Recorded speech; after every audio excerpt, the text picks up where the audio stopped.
Dans la cour de récréation de cette école primaire indienne, des élèves attendent patiemment qu'un professeur soit disponible.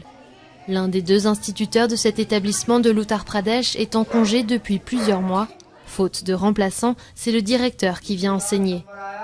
Les élèves sont partagés en 2 classes de 50 enfants, une charge considérable pour les professeurs. Si nous pouvions avoir au moins un professeur pour 30 élèves, la situation serait parfaite. L'absentéisme des enseignants est chronique dans les écoles publiques indiennes. Chaque jour, au moins un professeur sur 4 est absent.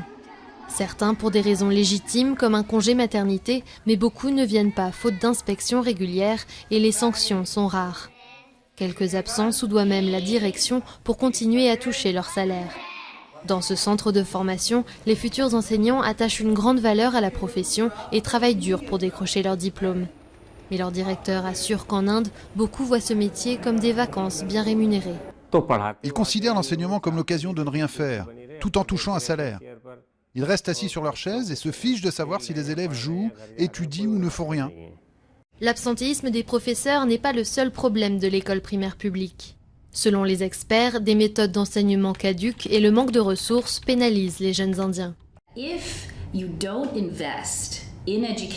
Si vous n'investissez pas dans l'éducation pendant les premières années, les enfants ne développent pas tout leur potentiel et vous entretenez un cercle vicieux de privation, de pauvreté et d'adultes incapables de survivre dans leur lieu de travail.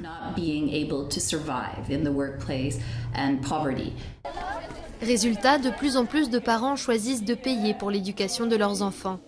Les écoles privées comme celle-ci se développent partout en Inde. Les classes sont plus petites, les locaux en meilleur état et les enseignants présents.